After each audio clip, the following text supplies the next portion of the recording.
It's 2:11 a.m. I know, because I've been staring at the microwave clock in the kitchen for over an hour. I'm on the floor, wrapped in the throw blanket we keep on the couch. No pillow, no explanation. And he hasn't come looking. Not once. The TV's off. The lights are dim. And the only sound in the house is the slow hum of the fridge and the occasional shift of the central air. It's the kind of silence that feels heavier than noise. I'm not here because we fought. We didn't scream. We didn't even raise our voices. That's the worst part. We had dinner, watched a show, brushed our teeth side by side. Then he got into bed. And I didn't. I walked past the bedroom, came down here, sat on the couch for a while, knees to chest, and when my body started to ache, I slipped onto the floor. Like gravity decided for me.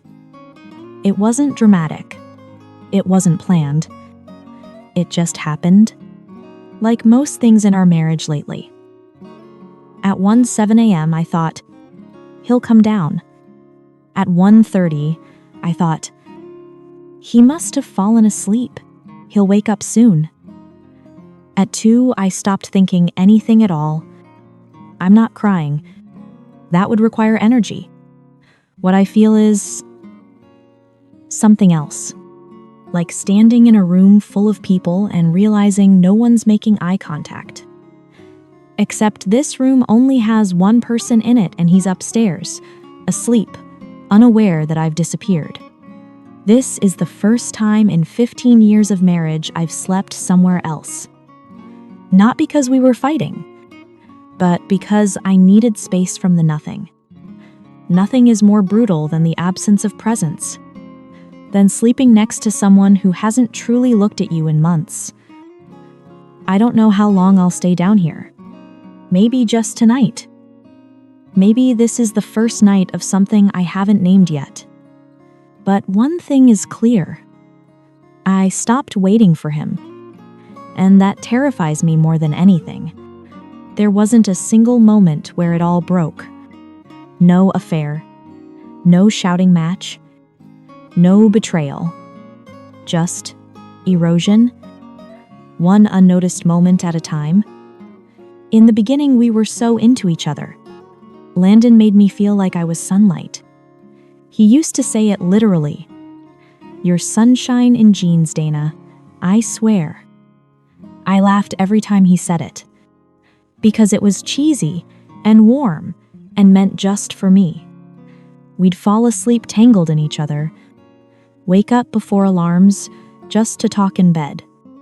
He'd text me songs that reminded him of my laugh. When did that stop? I try to remember the last time he looked at me like I was something luminous. All I can recall are glances. Functional, quick, unseeing. It started small. He stopped asking how my day was. Or he'd ask while staring at his phone. I stopped offering details. Because it felt like speaking into a void. Then I started holding my stories for other people. Friends, my sister, the internet.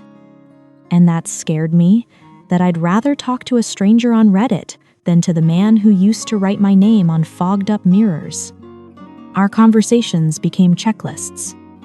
Groceries, bills, which one of us was taking the car in for servicing, logistics, schedules.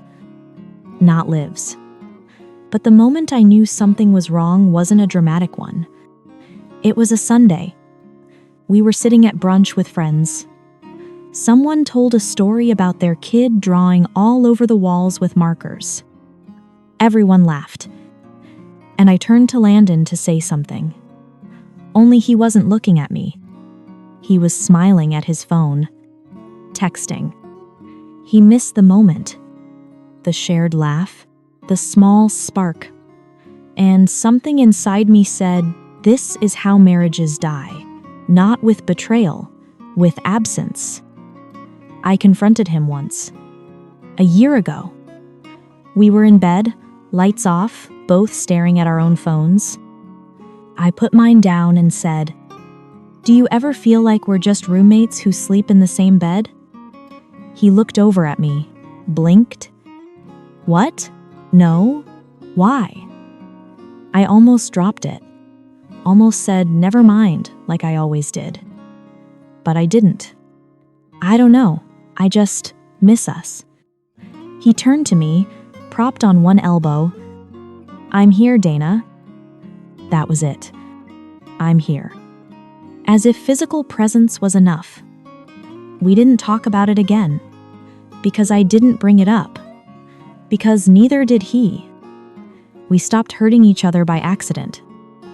Because we stopped trying to feel anything at all. I used to think being ignored was easier than being shouted at. But now I'm not so sure. There's something uniquely soul-killing about being invisible to someone you'd burn for. It crept into the bedroom. Touches became routine. Kisses quick and distracted. And I withered. At first, I blamed work stress. Then getting older. Then life. But deep down I knew. Landon didn't hurt me with his fists. He hurt me with his silence. The worst part? He's not a bad man. He still takes the trash out. Still remembers to bring almond milk from the store. Still warms the car when it snows. But he doesn't see me. Not really. And I've been begging to be seen in ways I never said out loud. Which brings me back to tonight. To this floor. To this silence. I didn't come down here hoping he'd follow. But part of me wanted to know if he'd even notice. And now I have my answer. It was a Tuesday. Which, somehow, made it worse. If it had been a birthday, or an anniversary, or some dramatic holiday, maybe it wouldn't have hurt the same. But it was a Tuesday. Just another Tuesday. We were getting ready for dinner with his boss and a few colleagues. Some fancy restaurant downtown. Landon was already dressed navy blazer, pressed shirt, that subtle cologne he knew I liked. I came downstairs in a burgundy dress, the one he used to say made my eyes look unreal. He glanced up from his phone. "You look nice." Nice. Not beautiful, not stunning, just nice. But that wasn't the moment. That came after we parked. He was driving, tapping a voice note on his phone. I assumed it was work-related, some last-minute project update. He played it aloud without headphones. And that's when I heard her voice. Not sexy. Not flirty. Just warm. "Hey, I found that article we talked about, the one on burnout and emotional bandwidth. I thought you might need it today. Sending a hug your way." I didn't say anything. But something inside me went very, very still. He replied, "You're a lifesaver. Seriously. I'll read it after dinner. Thanks again for listening earlier, I really needed it." Then he turned to me, smiled briefly and said, "Ready?" We walked into the restaurant. I don't remember what I ordered. I don't remember who said what. I just remember looking across the table at Landon, laughing at some story I wasn't part of, his hand resting on his wine glass like it belonged there more than on me. And I realized he was confiding in another woman. Not cheating, maybe, but bleeding out pieces of himself where I could no longer reach. That night, I asked him about it. Not aggressively. We were brushing our teeth. I spat, rinsed, and said, "Who was that voice message from?" He blinked, swallowed foam. "Oh, just a coworker, Melanie. She said she was sending you an article and a hug." He paused. "Yeah, I had a rough day. We talked at lunch. That was all. Like, it was nothing. Like she wasn't offering him the emotional oxygen I'd been begging for. Did you tell her what was wrong? I asked. Yeah, I mean, she gets it. She's been through similar stuff. He didn't even realize what he was saying. How loud the truth was in his silence toward me, and how easily he opened himself to someone else.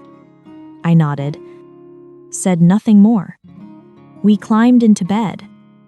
He turned to his side and fell asleep, and I lay awake, staring at the ceiling, feeling like a stranger in my own skin. The next day, I opened his Spotify.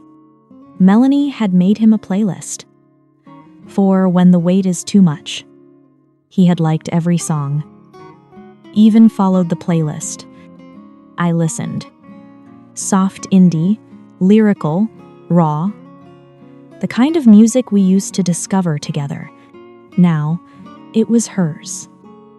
That night, I walked downstairs, blanket in hand, heart in pieces, and curled up on the floor, not because of Melanie, but because I finally saw it. He had found a version of intimacy elsewhere that no longer had space to exist with me. And what destroyed me most wasn't betrayal. It was that he didn't even think he'd done something wrong. Because in his mind, he was still coming home, still paying the bills, still saying love you at night. But what he was giving, his mind, his heart, his soft truths, was already somewhere else. He never left the house, but he had emotionally moved out a long time ago. I didn't confront him. Not really. No screaming. No ultimatums. No, you betrayed me. Because how do you accuse someone of giving their heart to someone else when they still put their dishes in the sink and ask if you want coffee? How do you point to absence and scream evidence? So I did the only thing I knew how. I disappeared slowly. I stopped asking about his day. Stopped telling him about mine. When he laughed at a meme, I nodded. When he sighed from stress, I let the silence stay. Not because I didn't care, but because I was tired of being the one always reaching. I started going to bed before him. Or after. We shared the same space, but not the same rhythm. He didn't ask why. And I didn't offer it. One night, I heard him on the phone. Not in secret. Just not with me. His voice was light, eased, different. And I knew this is the version of him I haven't seen in months. It wasn't about sex. It never was. It was the way he gave her emotional honesty and gave me routine. I began moving through the days like someone watching herself in third person. Cooking dinner, answering emails, folding towels, smiling when needed, even laughing sometimes. But behind the eyes, I was on autopilot. There's a grief that comes from knowing no one did anything wrong. But nothing is right anymore. One night, I sat across from him at dinner. He was scrolling through his phone, fork halfway to his mouth. And I realized I didn't want to beg anymore. For attention. For affection. For scraps of what we used to be. That night, I wrote in a journal I hadn't touched in years. I'm starting to feel like a ghost in my own life. He asked me the next morning, casually, "Hey, do you want to go away for a weekend soon? Just us?" I looked up from my coffee. "Why?" He blinked, shrugged. "I don't know. We haven't done that in a while." I stared at him for a second longer than necessary. Not because I didn't want it, but because I knew it wouldn't change anything. Maybe, I said. Let's talk about it later. But we never did. Because deep down, I knew. You can't vacation your way out of emotional neglect. You can't fix what someone doesn't think is broken. So I kept shrinking, not out of spite, but out of self-preservation. Sometimes we stop reaching not because we've stopped loving, but because we're bleeding from the last time we tried and were met with nothing. One night, I stayed late at the grocery store. Sat in the car for 40 minutes after buying 2 bags of spinach and almond milk. I just didn't want to go home yet. Because home wasn't soft anymore. It was walls and habits, a schedule, a sleep partner, a shadow version of marriage. And that's when the thought came. What if I stopped trying to fix it? Not leave, not destroy. Just stop holding all the pieces together on my own. It terrified me. Because what would be left if I did? Would he notice? Would it change anything? Or would we both just keep moving in parallel, waiting for someone to blink first? There was a time when he looked at me like I was the answer to a question he didn't know he was asking. It's strange how that kind of gaze stays inside your memory, like a photograph, edges curled, colors faded, but still undeniably there. I remember the night I fell in love with Landon. It wasn't fireworks. It was quieter than that. We were driving back from a friend's wedding. It was late, past midnight. My heels were off, and my head was resting against the window. He reached over without saying anything and took my hand. His thumb brushed gently over my knuckles. That was it. No speech. No big confession. Just that small, quiet pressure of someone saying, I see you. I want to hold you through this life. We stopped at a gas station because I wanted candy. He came out with 2 packs, one for now, one for emergencies, he'd said. And I remember thinking, this is it. This is what safety feels like. I used to think love lived in grand gestures. But with Landon, it lived in the details. The way he'd warm up my coffee again because I forgot it while writing. The way he rubbed the back of my neck when I was stressed without even realizing it. The way he asked about my dad's cholesterol like he was part of my family long before we were married. He made me feel chosen. And I chose him right back. We had so many dreams. A cabin near a lake. Matching bikes. A dog named Rue. We talked about books we'd read when we were tired, places we'd travel, old records we'd dance to in the living room when we were 60. And for a while, we were those people. Laughing at bad TV. Making love on Sunday mornings. Eating Thai takeout on the floor with no utensils because everything was in the dishwasher and neither of us cared. But somewhere along the way, we started living beside each other, not with each other. The rituals stayed dinners, shared bills, polite check-ins. But the intimacy, it slipped, and neither of us chased after it. I used to be someone who was adored. Now I'm someone who is accommodated. The worst part of remembering who we were? Realizing that version of us is dead, and the grief has no funeral. There's no one to cry with about the loss. Because he's still here. Still across from me. Still using the same toothbrush holder, wearing the same scent, laughing in the same voice. But I can't reach him anymore. Not really. And the girl who once believed love could fix everything? She's tired now. Not bitter. Just done trying to resuscitate something that won't breathe back. Sometimes I miss her, that earlier me. the one who smiled with her whole body, who danced in the kitchen with flour on her nose.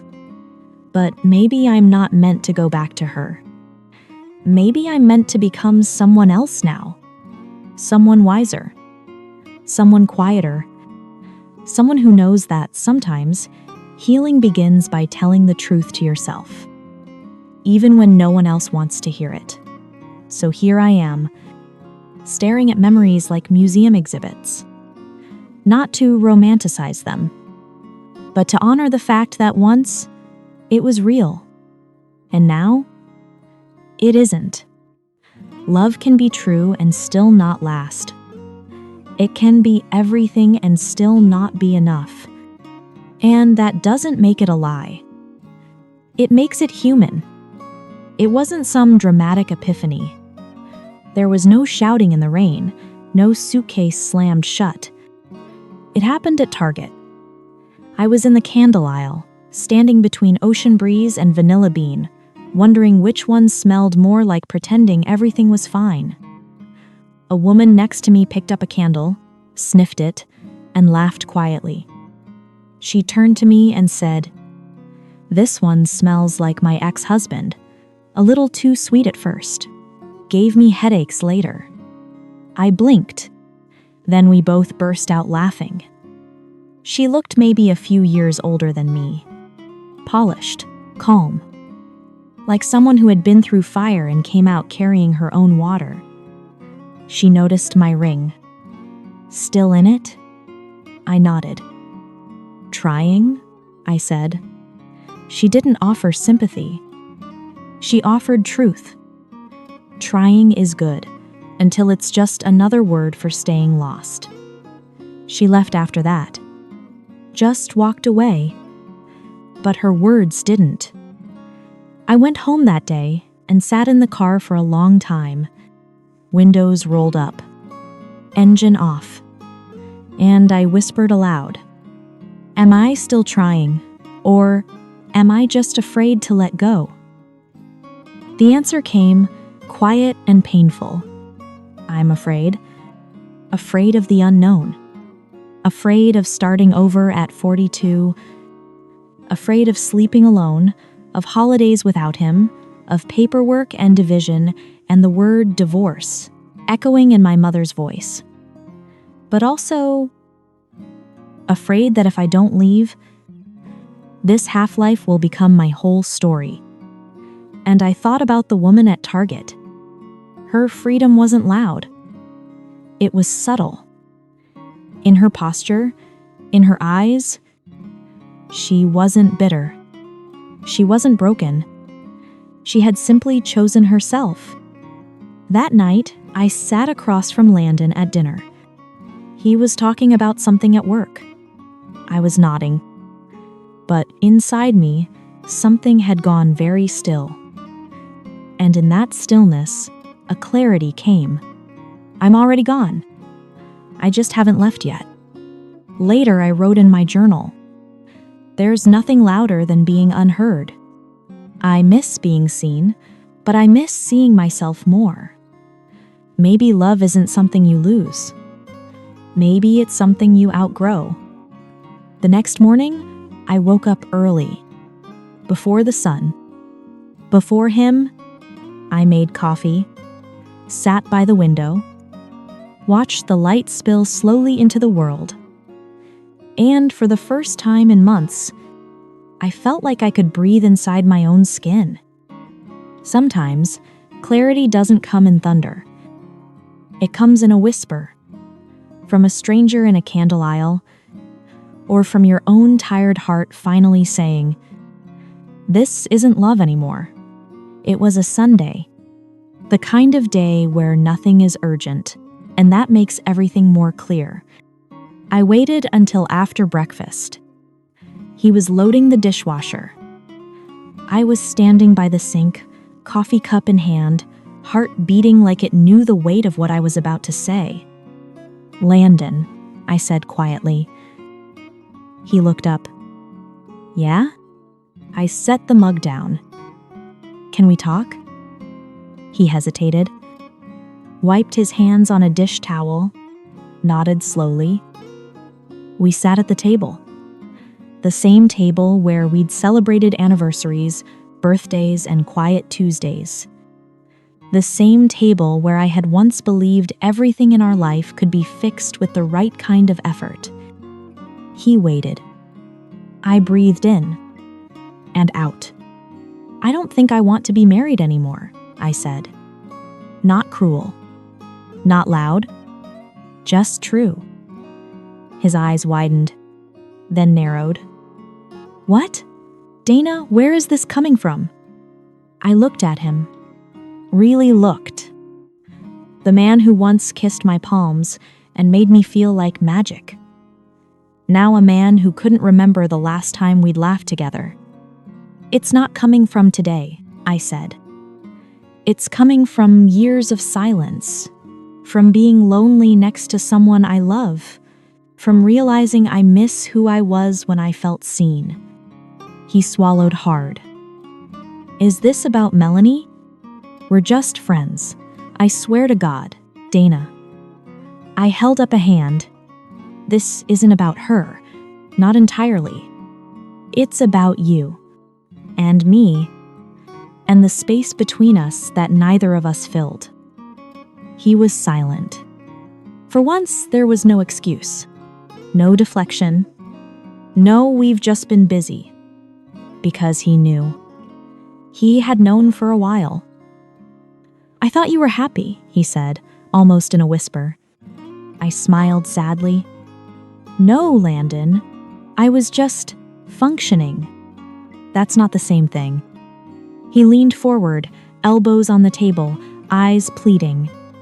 "We can fix this. Let's go to therapy. Let's take that trip."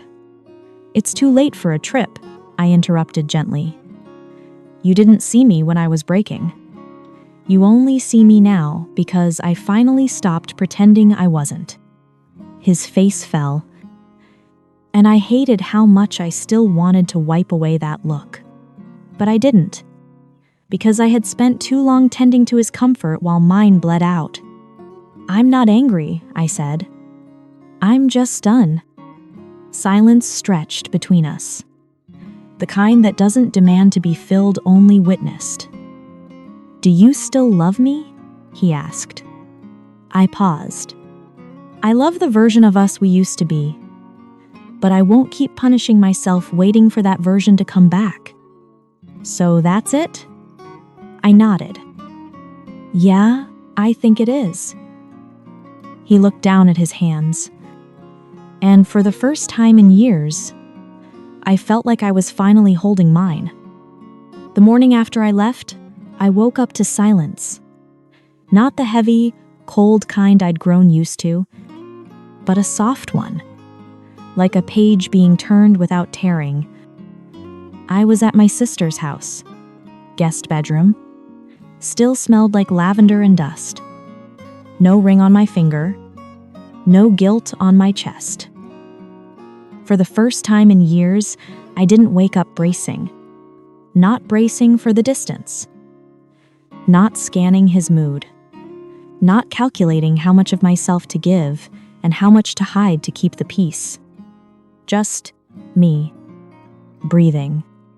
Still here. I got up. Made tea. Sat on the porch. It was quiet. And then a bird landed on the railing. Bright red, small, unbothered. And for a moment, I cried. Not out of sorrow, but relief. So this is what it feels like to belong to yourself again. People think heartbreak is loud, but mine ended with a whisper. A sentence I never thought I'd say. "I don't want to be married anymore." A sentence that broke nothing, because the breaking had already happened. All that remained was truth. And then, peace. I don't know what comes next. I'm not rushing to figure it out. But I do know this. I will never again beg someone to notice me, to hear me, to love me in a language that doesn't cost me my voice. Healing doesn't always look like rebuilding. Sometimes it looks like walking away, not with bitterness, but with mercy for both of us. One day, Landon might realize what he lost. Or maybe he won't. That's not mine to carry anymore. Because for the first time in a long time, I chose myself, and it didn't ruin me. It returned me.